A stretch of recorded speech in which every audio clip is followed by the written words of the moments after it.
the secret of the happy family. Sa umagang ito ay nais ko pong pag-aralan natin yung family. No? Ang goal ng bawat pamilya na ngayon mayroon ay they will stay together, na sila ay buo at sila po ay naging masaya. So, mag-aaral po tayo ng maaring spelling ngayon o magkakaroon tayo ng acrostic about the family. So, the first letter is letter F. Stands for fellowship. Sa buhay po natin, kailangan talaga ang bawat isa sa atin ay mayroong kasama para tayo ay maging masaya. Hindi pwedeng nag-iisa lang ikaw, at kung ikaw ay nag-iisa, palaging nag-iisip ka. Nais mong naghahanap ka ng kaibigan o sino man na makasama. The family, isa sa objectives ng pamilya ay to have fellowship. Sapagkat ito lang ang pamamaraan para ang family ay mag-enjoy. Sa Genesis chapter 47, makikita natin dito ang kwento ni Joseph. Si Joseph ay na-separate sa kaniyang family.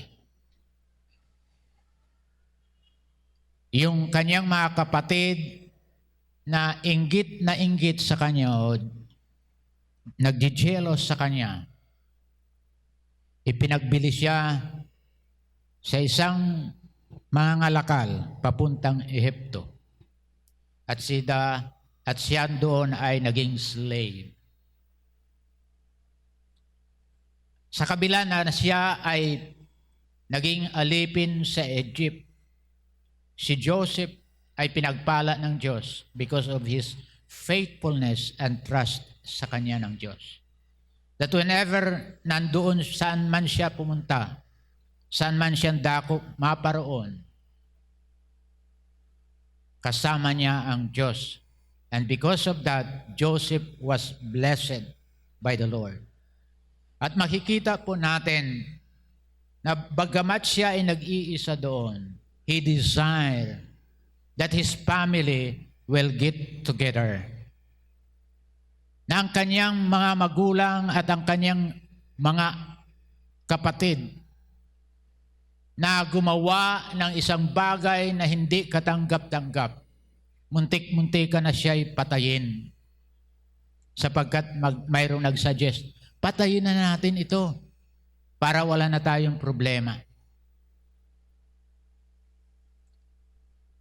But because of the desire of Joseph, that this family, na dahil sa inggit, nasira, he desired na one day, sila ay mag-get together. Kaya nung magkaroon siya ng pagkakataon na sila ay mapapunta ng Ehipto, kanyang ginawa ang kaparaanan para yung pamilya na ay sama-sama sila bilang isang family.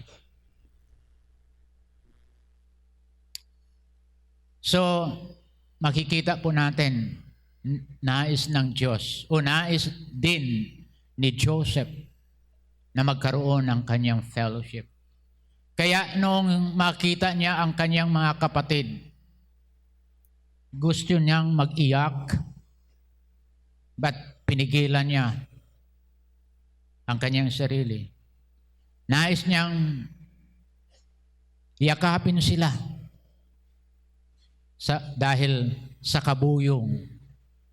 Ilang taon siyang nahiwalay At nung yung kanyang 12 brothers ay nandoon, gusto niyang yakapin sila at isa't isa. Subalit hindi niya pinigilan niya ang kanyang sarili hanggat yung kanyang family ay nabuo.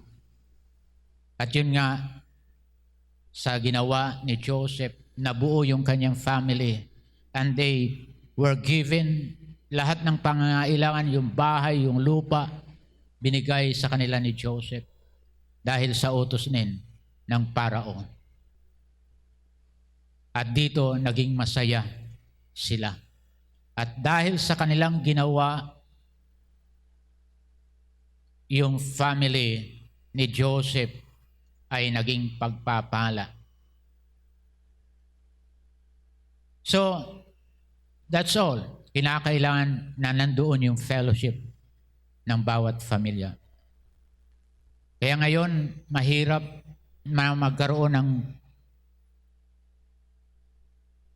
fellowship ang pamilya sapagkat ang bawat miyembro ng pamilya ay mayroong kanya-kanyang kinaabalahan.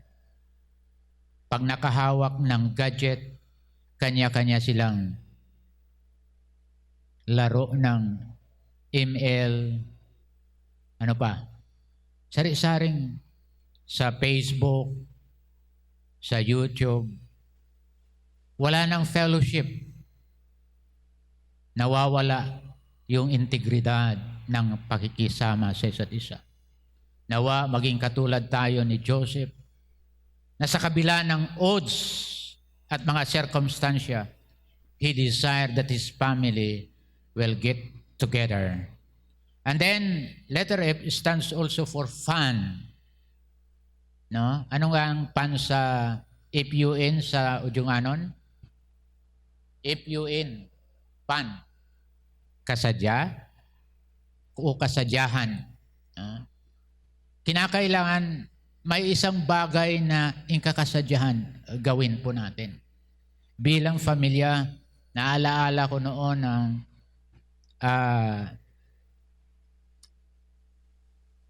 isang pamilya na pag maraming money na yung lahat na family ay nakaikot doon sa isang nigo na mani, lahat sila nagbabalat. No?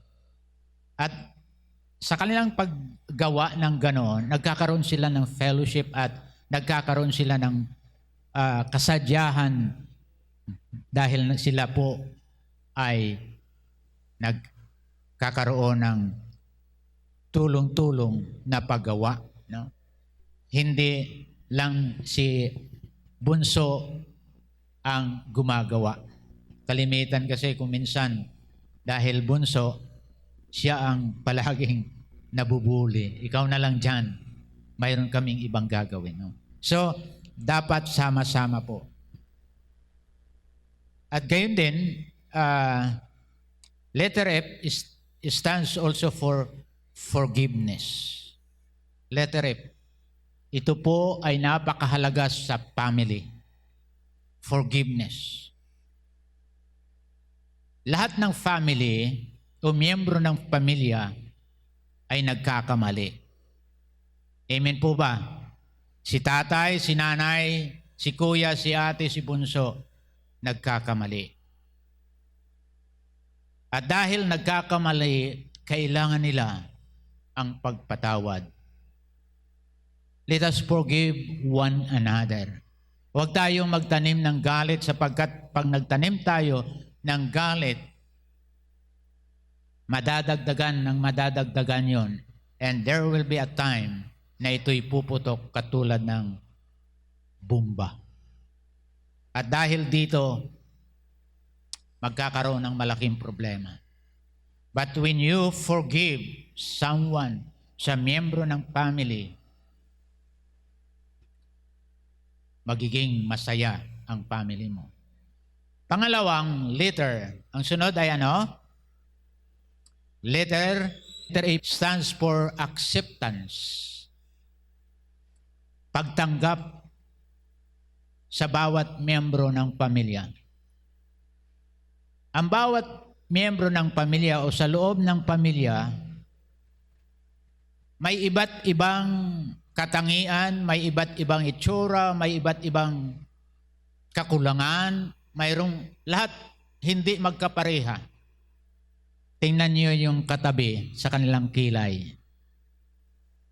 Tingnan niyo po, walang kilay na parehas. Kuminsan yung isa nakaganon, yung isa pa ganon. Itong sa akin nga, tingnan niyo, kahit may puti, wala talagang parehas. Kaya sa miyembro ng pamilya, iba-iba ang katangian niya. May payat, may mataba, ano pa? Extra large, medium, small, extra small.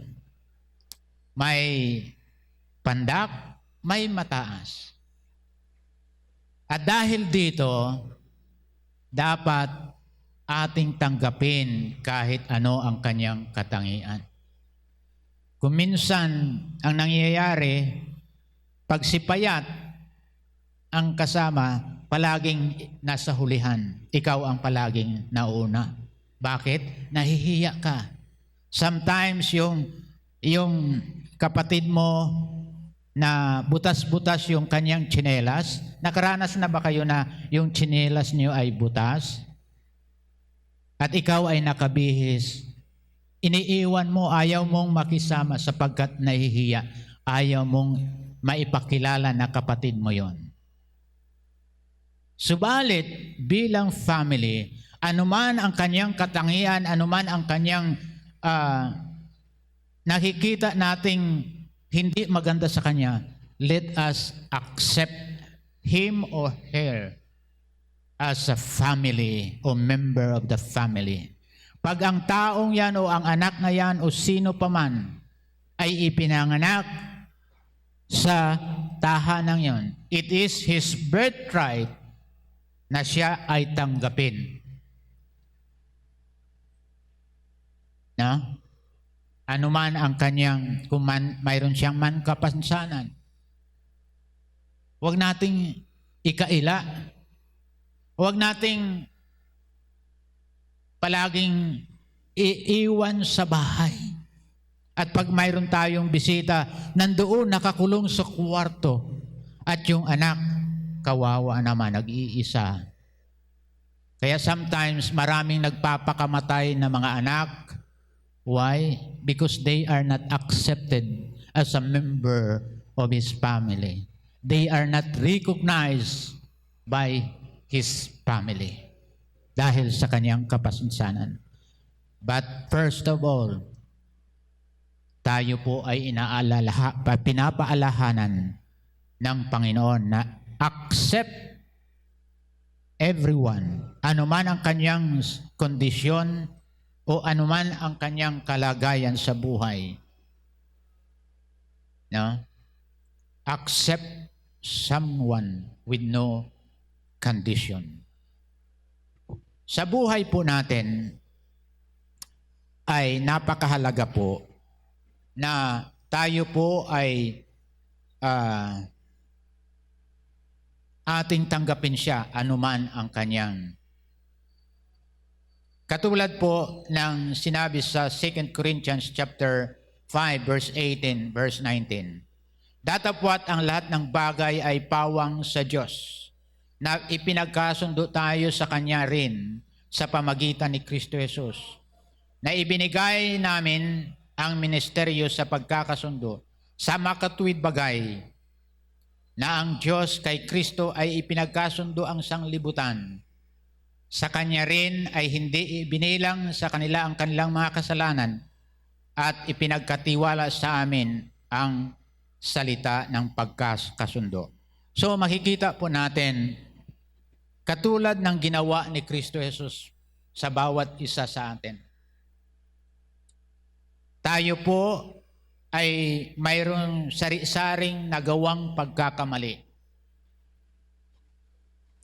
Maaring mayroong nagnakaw, maaring nakamatay ng tao, o ikaw ay mayroong number 2, number 3, and so on. But when you accepted the Lord as your personal Savior, hindi niya ikaw itinanggi. Anumang karumihan na nagawa mo sa Panginoon, ikaw ay hindi niya tinanggihan, kundi ang ginawa ng Diyos. Yinakap niya, minahal ka, pinatawad, binigyan ng panibagong pag-asa sa buhay. The same way, sa bawat miyembro ng pamilya, anuman ang kanyang katayuan, anuman ang kanyang pagkakamali, siya man ay nangambit o siya man ay nanluko sa iyo, let us forgive him or her and accept him as a member of the family. Kaya napakahalaga po sa buhay natin na tayo po ay tumanggap o tanggapin ang sinuman. Sometimes, ang nangyayari po kasi, yung miyembro ng family, halimbawa, mayroong miyembro ng family na sa kanyang klase ay palaging A+, palaging +1, at yung isa naman ay minus, no? Palaging bagsak o kung maaari ay palaging kulilat sa klase. Sometimes ikinakahiya natin yon. Subalit dapat tanggapin natin yon. Sapagkat hindi lahat nga ay parehas. And sometimes, yung ating family o yung miyembro ng family, dahil hindi mo na gawa yung desire o yung goal mo o yung nais mo nung ikaw ay dalaga pa, dinuduktok sa bata na ikaw ay maging nurse, ikaw ay maging seaman o at no paman, o maging CPA. Ay yung bata ay hindi nga marunong ng multiplication, hindi makasaulo, ay iduduktok mo sa kanya. Magkakaroon ng problema. So, let us accept every member sa pamilya dahil it is hers or her birthright na siya ay maging member. Ano man ang kalagayan niya, accept her or him para maipakita sapagkat yung kanyang kahinaan ay mayroon din siyang kalakasan. Yung kanyang kahinaan ay maaring mayroon siyang ibang skill na pwedeng mag-success. Kaya tayong mga tatay, nanay o sino pa man na miyembro ng family, whoever na mayroong mga differences, accept as a member of the family. Ang sunod po ay anong letter? Letter M. Ano po ang kahulugan ng letter M? Bibigyan po natin ito ng mediation. Ang ibig sabihin, taga-pamayapa. Sa pamilya ay hindi natin maiwasan na magkaroon ng agawan, awayan, no? Lalo na pag nagbili ang nanay ay kulang ng isa o dalawa, magkakaroon ng agawan ang mga bata. But bilang mga magulang o miyembro ng pamilya, kung sino man ang nagkaroon ng alitan, dapat isa sa kanila o dalawa ay mag-mediate o tagapamayapa. Dapat doon sa pamilya ay nandoon yung ating pagpapamayapa sa nagkakagalit. Maaring mayroong miyembro o magkamag-anak na hanggang ngayon ay hindi pa nagkakasundo. If ever na magkaroon ka ng pagkakataon na i-mediate mo, gawin mo yon. Katulad ng sinabi sa James chapter 4 verse 3, maintain or do your best to maintain the unity of the Spirit by means of the bond of peace. So, we are encouraged here to maintain the bond of peace. No? Panatilihin po natin yung pagkakaisa. At ito ay magagawa natin sa pamagitan ng pagmimediate sa bawat mayroong alitan. Katulad din ng sinabi sa Matthew 5:9, blessed are the peacemaker, for they shall be called children of God. So, napakahalaga po sa pamilya na mayroong tagapamayapa o mediation. Sunod sa letter na M-I stands for individuality. Ang lahat na miyembro ng pamilya ay hindi parehas, katulad ng sinabi ko kanina. Iba-iba. May individual siya. Mayroong magaling sa math, mayroong miyembro ng pamilya na magaling sa Pilipino. O as in wala talaga. No? Wala siyang kagalingan sa lahat ng bagay na hinihingi ng ating kaisipan. So, accept that person or that member of the family as an individual. Sapagkat bilang individual, katulad ng sinabi ni Kristo Jesus sa kanyang example, ang miyembro ng family ay hindi lahat ay mata. No? Tingnan po natin ang pinya na halos palibot sa kanyang katawan o kanyang ay yung bunga ay panay mata. Pero mayroon kayong napansin, mayroong yung yung corona, mayroong yung sa puwet. Hindi lahat, no? At pangit pag ganun. At hindi sila magsusurvive ng ganun pag wala yung dalawang yun. The same way, the family has its own individuality at dapat na tanggapin natin yun kung sino man siya. Mayroon man siyang kagalingan o mayroon man siyang skill. Alam nyo, kahit yung wala pa tayong nakikita na sa panahong ngayon, pag ating kinultivate itong batang ito,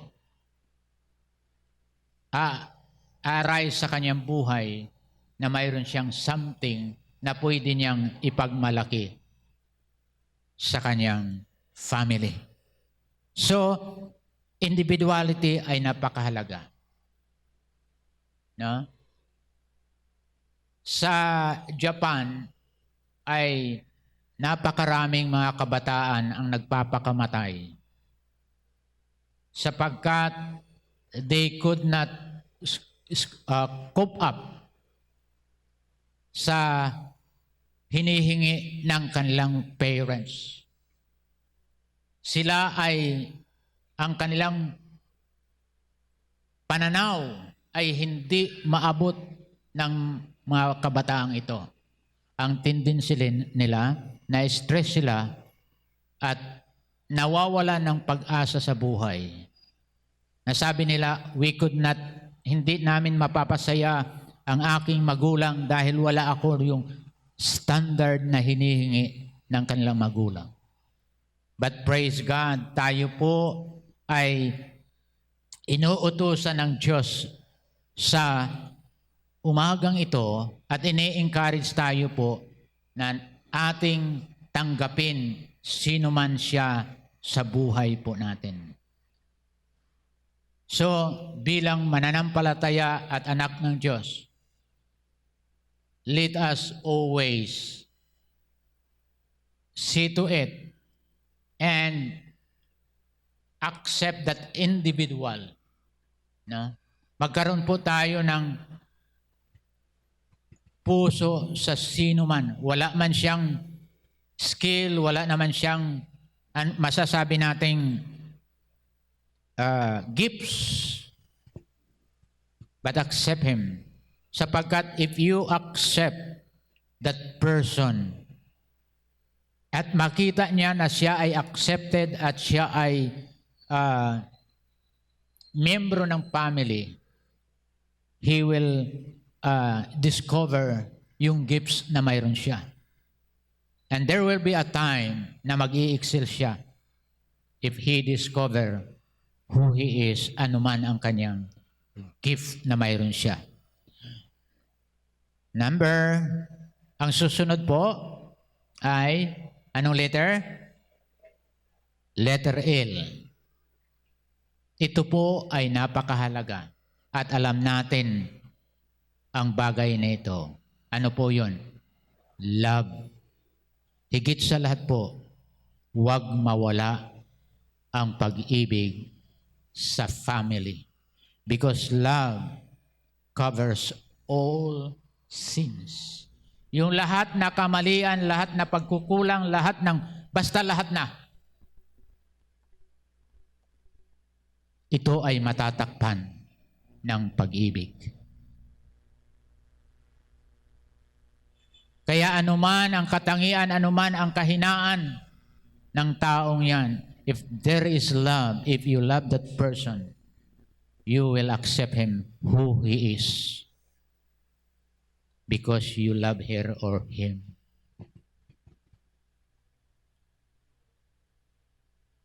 Alam nyo, tayo ay mayroong iba't ibang kahinaan. Kung isa-isahin natin, yung daliri ng ating kamay at paa, hindi kakasya doon yung ating mga kamalian at kahinaan. I, myself, marami akong kahinaan. But praise God, because of His love, because of His desire na ma-build up yung kanyang family as a church, hindi niya tiningnan yung aking kamalian, yung aking kahinaan. Why? Because it says in Romans chapter 5:8, but God commanded His love toward us, toward me, when I am still a sinner. Ganon ang ginawa ng Diyos sa bawat isa sa atin. Sa kabila na tayo po ay puno ng kadumihan, lusak, o nalubog sa lusak ng kasalanan, wala nang pag-asa. Kahit anong gawin natin, kahit anong tayo ay magsimba na nakaluhod mula sa pintuan hanggang sa altar, wala tayong magagawa. Wala talaga tayong kapag-asa. But because of His love, He gave His only begotten Son. No? Hindi niya ipinagkait ang kanyang bugtong na anak upang ang bawat isa sa atin ay magkaroon ng pag-asa sa buhay. The same way, ang gawin po natin sa ating pamilya. Sino man siya na nagkamali, If parents ang nagkamali, ang mga anak, love them. Huwag ninyong isumpa ang inyong pamilya. There are some instances na maraming mga tao at mga anak na nagsasabi, bakit pa ako ipinanganak sa pamilyang ito? No. It is God's will na ikaw ay ipinanganak doon. It is up to you. Nasa sayo. Hindi sino paman ang makakagawa ng bagay na yon, kundi tayo mismo.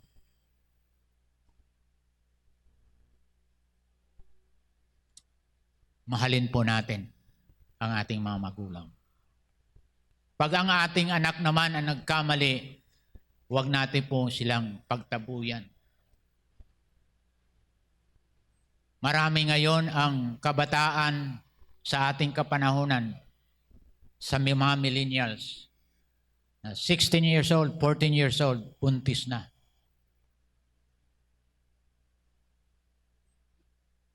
Ano ang ginagawa ng mga magulang? Tinataboy.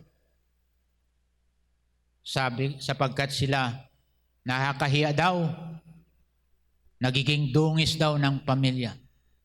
At ginagawa daw nila ito para hindi pagmaparisan ng kanilang mga kapatid. No? Yes. Naging isang halimbawa sa mga kapatid. But yung isang kaluluwa ay mapapahamak dahil sa iyong ginawa. Mabuti nga kung siya ay masagip ng mga taong mayroong puso. May taong handa siyang tanggapin. But usually, karamihan po na ganun ang sitwasyon. Napapahamak. So, no matter what ang kanilang nagawa, please love him, accept him. Katulad po ng ginawa ng tatay ng prodigal son. Lahat ng kanyang ari-arian na para sa kanya, ay ginastos niya nang walang pakundangan hanggang siya ay naghirap. But yet, sa kanyang paghihirap, he realized that he sinned against his father. At sabi niya, ako ay babalik sa aking ama. Kahit ako'y ituring na alipin, I will accept it. Because nakita niya na yung kinakain niya sa kanyang kahirapan ay mas maganda pa yung kinakain ng kanyang mga alipin dati o ng alipin ng kanyang magulang. Kaya sabi niya, babalik ako sa aking tatay. No matter what the circumstances ang mangyari, I will come back. Ganun din po ang ating gawin. Sa sino mang nagkamali sa atin, miyembro ng pamilya. At nang makita ng kanyang ama, dahil punong-puno ng habag at pag-ibig sa kanyang anak, malayo pa, takbo siya ng matulin hanggang sila'y magpangabot. And he embraced and cared for his begotten son, his prodigal son. Ganon din dapat sa atin gawin. Sino mang nagkamali, ipakita pa rin natin ang pagmamahal sa kanila. Ang panghuling letra ay ano? Y. Yahweh. Sa pamilya po, kailangan natin si Yahweh. Ang ibig sabihin, kailangan natin ang Diyos.